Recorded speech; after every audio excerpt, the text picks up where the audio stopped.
Hello Diwata, kahapon kasi nasa Batang Quiapo ka, nakita namin yung post mo. Kamusta yung iyong ginawa doon sa Batang Quiapo? Ayan, Diyos ko, abangan nyo lahat. Lagi ako sa Batang Quiapo dahil lagi tayo nagtitiping. Abangan mo ang maiksina ni Frida na sa Batang Quiapo. Abangan mo ang maiksina kung kasama si Ivana Alawi, Coco Martin at yung iba pang mga cast ng Batang Quiapo. Abangan nyo yan araw-araw. So marami akong pasabog, marami akong maiksina na talaga namang papanuorin nyo talaga pag napanood nyo na. Kasi napansin ko ngayon, parang ang hahaba na ng oras ng ano mo, yung palabas mo, o yung mga linyahan mo. Yes, kasi ano na talaga, level up na siya.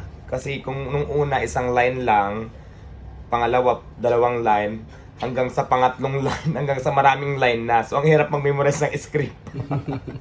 Kailangan din talaga medyo pumapasok din sa utak mo yung mga script kasi siyempre 'di ba, kung paano mo siya bibitawan, paano yung tamang pagdala ng script mo. So mahirap din pero kaya naman, kayang-kaya. So abangan nyo ang maiksina ko doon. So dapat laging with feelings, ano? Yes, oo.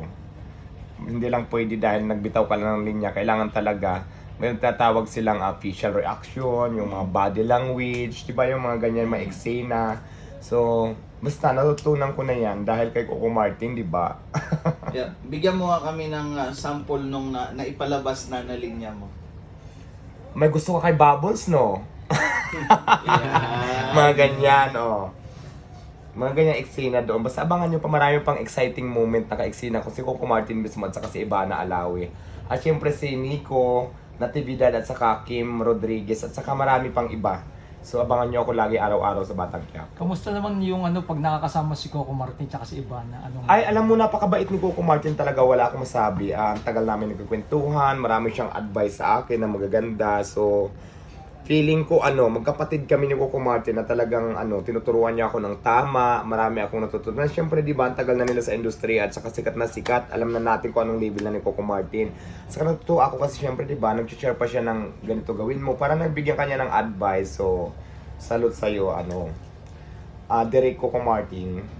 Ito pa si Sapa Diwata, kasi paano mo na-handle yung ganyan? Dalawang yung hinawa ka mong parisan, tapos meron ka pang movie. Paano pong... Ay, wala namang problema kasi nahati-hati yung katawan ko. Kaya ko siya hatuin ng 3. Dalawin nasa parisan, yung isa nasa tipping. Kayang-kaya, walang problema.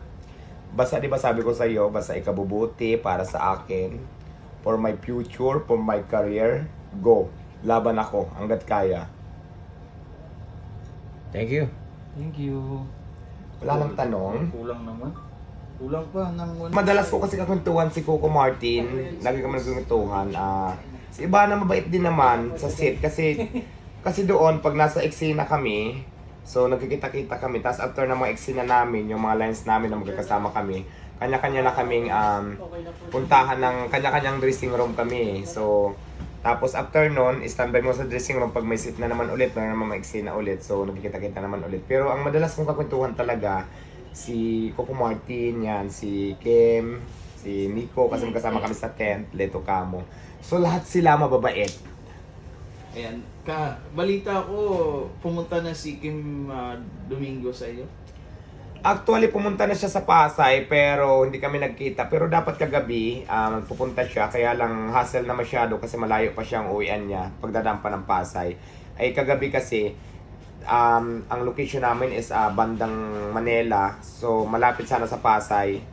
Doon ako umuwi. Pero kung nag-Quezon City ako umuwi, pagod na din ako. Dapat nakasama si Kim. Kasi dito na siya dadaan papunta sa kanila. Kaya, pero sa susunod kakain yan sa akin sila nila Nico. So abangan nyo na lang. Diwata. Paano naman si Ivana?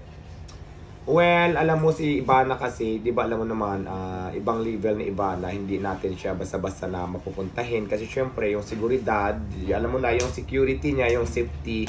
So, pagpalagay na natin gusto man ni Ivana pumunta, pero hindi ganun kabilis. Kasi syempre, protektahan din natin yung seguridad niya, di ba? Alam mo naman yung mga big celebrity na hindi lang basta-basta na yan pag pumunta sa isang kainan. So, baka kasi alam mo na, dumugin, mabastusan, o kung ano man. So, kailangan talaga dapat pag si Ivana, pagplanuhan. Kaya, gusto ko man i-invite, gustuhin man ni Ivana, kailangan talaga, may as in talaga nakaayos at saka kompleto sa mga, alam mo na, mga escort, so ganyan. Iba na yung ay kay Diwata, yung kay ano pa, Baliktad kay Lito Kamo ganda, kasi, ganda. di ba? Ba't binaliktad Nakausap mo? mo siya. Dahil ano yung abangan natin doon kay Lito Kamo na Ayan, actually, pinost mo. nag-usap na kami ni Lito Kamo regarding sa recording ko ng sariling kanta na gagawin niya. Tapos, yun nga, abangan niyo yan. Actually, meron na siyang ginawang unang kanta. Hindi ko pa nga siyang nami-memorize. Tapos meron pa siyang gagawin yung inspirational song. So, yan sana ang unahin namin. So, abangan niyo yan. Sige po. Guys, may dumating na industrial pan dito para sa... Uy, walang tao rito, baka may mawala. Uy, walang tao rito, dito ka na. Ha? Walang tao. So ito guys, merong dumating dito na malalaking...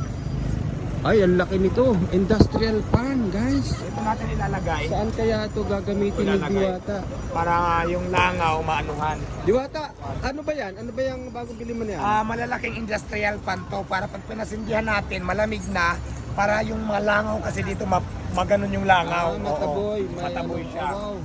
Ang laki nga guys. Oh. Kasi yung langaw, ang dami ko nang nilagay ng pangunta ng langaw, nandiyan pa rin. So, ang naisip ko, bumili ng sobrang laki na industrial pan para lumipad sila. Lumipad yung mga langaw. Pero Diwata, Ito, sobrang laki. if ever na merong mag-sponsor sa'yo na ma-disinfect yung mga langaw, okay lang ba sa'yo? Ay, bakit hindi? Kasi ako naman talaga, para sa ikabubuti at ikakasipti ng ating mga customer, ng Diwata Pares, bakit hindi? So, lahat ng ibabuti ko ako dyan. Okay, ayan guys. Ayan guys. So, ayan. Ayan. Ayan. So open pala si Diwata sa mga gustong ano nang disinfect. Ang laki pala nito. Siyempre, sa init na rin, no? Panahon na ng tag-init. Ayan. Parang ang laki nito. Industrial pa na ito. Ang laki ng industrial pan na to, guys. Palagay ko.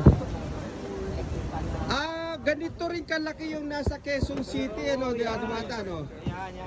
Nakita mo doon? Oo, tama. Oo. Tama. Pabuhat na lang ako dito. Oh, patulong na lang, patulong.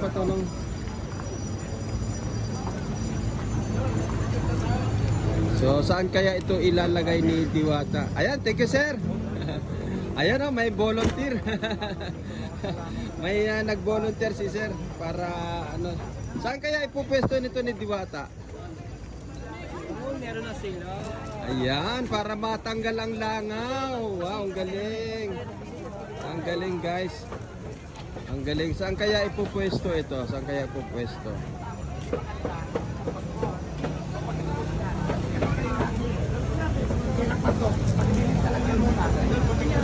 Ayun. May ginagawa ko, tapos Diwata shut up. Pag nasabi kong wait lang, dito ipoposto, sabihin niyo masama ang ugali. Huwag ganon.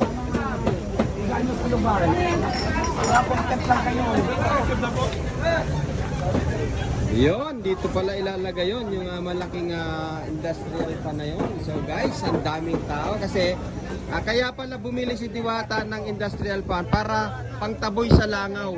Ayan. Para mawala yung langaw. Lagyan muna natin to. Ayan, okay. Sino bang pwedeng mag-assist kay Diwata? Ano yung tulungan mo si Diwata? Ano natin to para mawala yung langaw natin. Para mamig tayo. Ayan, pangtaboy. Hindi, electric pa yun. Malaki pa. Papayarkon mo na ba? Soon! Pa-air ko na. Soon. Matapos na yung buzzer mo. Papayarkon mo na. Ako pag nawala po yung buzzer, wala nang bida. Kasama talaga yan. Oo nga. Ayan na.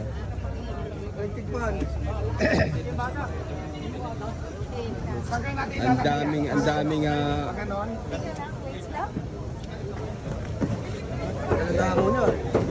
so kailangan ng outlet niyan.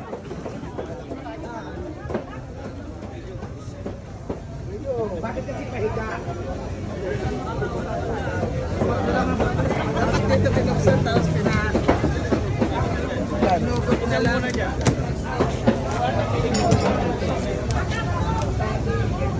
Ayan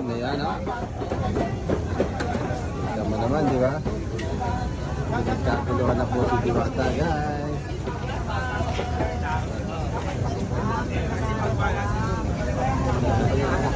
yung sinasabi nilang baho, tagal na rin po kasi simentado na nga po yung area.